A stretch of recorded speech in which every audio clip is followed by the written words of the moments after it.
नमस्कार दोस्तों, जय माता दी।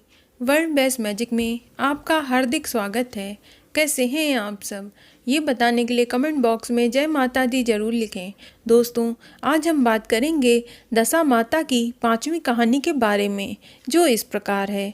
एक राजा की 2 रानियां थीं। राजा की प्यारी रानी को लक्ष्मी कहा जाता था और दूसरी रानी को रानी होने पर भी कुलक्षणी कहा जाता था।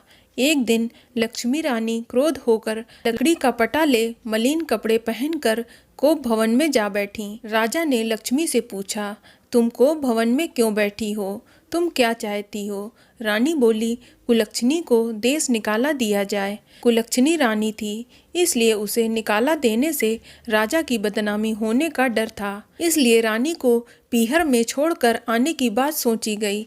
राजा ने पटरानी को एक रथ में सवार कराया और स्वयं घोड़े पर चढ़कर रथ के साथ चलने लगे। एक बीहड़ जंगल में पहुंचकर राजा ने रथ को रुकवाया। पालकी ढोने वालों को वहां से हट जाने के लिए कहा। राजा रानी को उस जंगल में छोड़कर घोड़े पर सवार होकर अपने महल में लौट आया। कुलक्षणी को राह देखते सारी रात बीत गई। रानी को प्यास लगी। वह रथ से उतरकर पानी की तलाश में चल दी। रानी ने आसपास पानी खोजा, परंतु उसे कोई भी जलाशय नजर नहीं आया। रानी ने सारस के जोड़े को एक तरफ जाते हुए देखा। रानी कुलक्षणी सारस के जोड़े के पीछे पीछे चल दी। चलते चलते वह एक नदी के किनारे पहुंच गई। रानी ने शौच आदि से निवृत्त होकर उस नदी में स्नान किया और जल पीकर अपनी प्यास बुझाई। उस समय कुछ अन्य स्त्रियां भी स्नान कर रही थीं। स्नान करने के बाद उन स्त्रियों ने दशा माता का डोरा लिया। उनके पास एक डोरा बच गया। उन्होंने रानी से डोरा लेने का अनुरोध किया। रानी डोरा लेकर अपने रथ में आकर बैठ गईं। दशा माता ने रानी की परीक्षा लेने के लिए एक बुढ़िया का वेश धारण करके उस रथ के पास आईं। वह रानी से बोली कि बेटी, यहाँ बैठी क्या कर रही हो? वह रानी से बोली कि बेटी, तुम यहाँ बैठी क्या कर रही हो? रानी ने बुढ़िया से कहा, पहले तुम बताओ कि तुम कौन हो? बुढ़िया ने उत्तर दिया, मैं तुम्हारी मौसी हूँ। तब रानी उसके गले लगकर रोने लगी। उसने अपनी विपदा भरी सारी कहानी बुढ़िया को सुना दी। अंत में रानी ने बुढ़िया से कहा कि अब मुझे केवल तुम्हारा ही सहारा है, मेरी रक्षा करो। दशा माता की कृपा से उसी जगह माया का शहर बस गया। रानी के भाई भाभी आदि सारा मायका वहां प्रकट हो गया। रानी ने अपने पीहर के साथ मिलकर 9 दिन दशा माता की कथा कहानियां सुनाई। 10वें दिन डोरे की पूजा होनी थी। उस दिन सुबह सवेरे उठकर दशा माता ने रानी से कहा, नदी में स्नान कराओ, वहां तुमको स्वर्ण कलश मिलेगा, तुम उसे ले लेना और जो डोली तुम्हें लेने आए उसमें बैठ जाना। किसी से ये मत पूछना कि यह डोली किसकी है। रानी ने नदी में स्नान किया। वह स्नान करके बाहर निकल आई तो उसे 2 स्वर्ण के कलश नदी के किनारे रखे मिले। उन्हीं के पास रेशमी वस्त्र रखे थे। उन वस्त्रों को रानी ने पहन लिया और वह चलने को तैयार हुई तो उसे डोली आती हुई दिखाई दी। वह डोली में बैठ गईं और अपने घर पहुंच गईं। घर पहुंचकर उसने माया के परिवार की सब महिलाएं सहित दशा माता के डोरे की पूजा की, सुहागिनों को भोजन कराया। इसके बाद उसने पारण किया। अब रानी अपने पीहर में आनंद पूर्वक सबके साथ मिलकर रहने लगीं। इधर कुछ समय बाद राजा को रानी कुलक्षणी का ध्यान आया। राजा ने विचार किया कि जिस दिन से मैं रानी को जंगल में छोड़कर आया हूँ, तब से उनका कोई समाचार नहीं मिला। चलकर देखना चाहिए कि रानी कुलक्षणी किस हाल में है। मंत्रियों ने राजा को समझाया कि अब रानी से मिलना आपके लिए ठीक नहीं होगा, परंतु राजा ने मंत्रियों की बात पर कोई ध्यान नहीं दिया। वह घोड़े पर सवार होकर उसी स्थान पर पहुंचा जहां पर रानी को छोड़ आया था। राजा को यह देखकर बड़ा आश्चर्य हुआ कि यहाँ तो संघन वन था, परंतु अब यह रमणीय बस्ती बसी हुई है।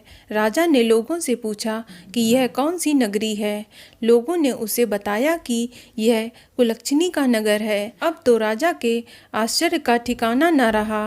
वह बार बार सोच रहा था कि क्या यह नगर मेरी पटरानी कुलक्षणी द्वारा बसाया गया नगर है। राजा ने कुलक्षणी के महल के पास जाकर सूचना भिजवाई कि उनसे अमुक देश के राजा मिलना चाहते हैं।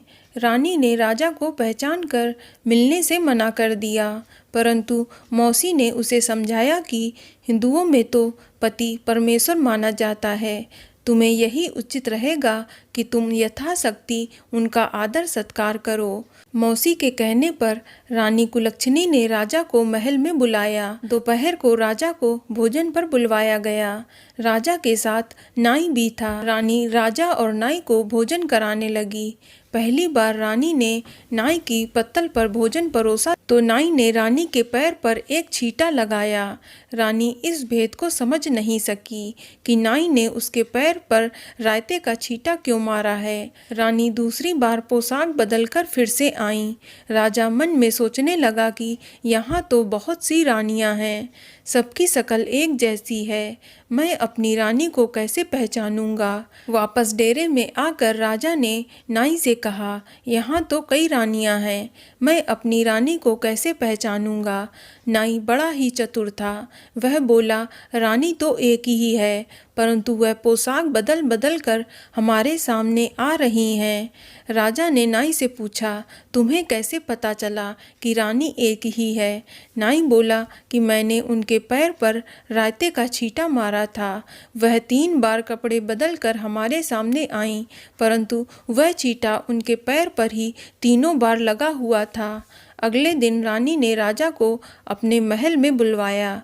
राजा को अपनी मेज पर बिठाकर खाने के लिए पान का बीड़ा दिया। पान खाकर राजा पलंग पर लेट गया और रानी उसके पैर दबाने लगी।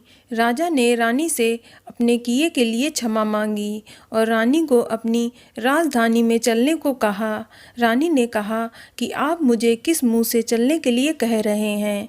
आप तो मुझे जंगल में अकेला छोड़कर चले गए थे। आप तो दूसरी रानी के कहने में आकर मेरा परित्याग कर चुके थे। यह तो मेरी मौसी का किया हुआ है, उसी के कारण यह सब वैभव मुझे प्राप्त हुआ है, वरना आप तो मेरा सर्वनाश कर चुके थे। राजा ने रानी को बहुत समझाया। तब रानी बोली कि मैं केवल एक शर्त पर आपके साथ चलती हूँ। आप मेरी मौसी से वरदान मांगेंगे कि यह नगरी आपकी राजधानी के पास पहुँचा दें, जिससे जब मेरा मन चाहे आपके पास रहूं और जब मेरा जी चाहे तो मौसी के दिए हुए महल में चली जाऊं। मेरी मौसी बड़ी दयालु हैं, संभव है कि वह हमारी बात मान जाएं। राजा ने दशा माता मौसी से प्रार्थना की। मौसी ने राजा की बात मानकर दोनों शहरों को पास पास स्थापित कर दिया, मानो एक दूसरे के ही भाग हैं। राजा ने दशा माता की कृपा का फल जानकर शहर में ढिंढोरा पिटवाया कि उनकी प्रजा दशा माता की पूजा करे। भगवती दशा माता ने जिस प्रकार कुलक्षणी पर दया की है, वैसे ही सब पर दया करें। बोलो दशा माता की जय। तो दोस्तों, दशा माता की यह कहानी आपको कैसी लगी हमें कमेंट करके अवश्य बताएं और इस वीडियो को लाइक करें और शेयर करें और साथ ही साथ चैनल को सब्सक्राइब करें। धन्यवाद।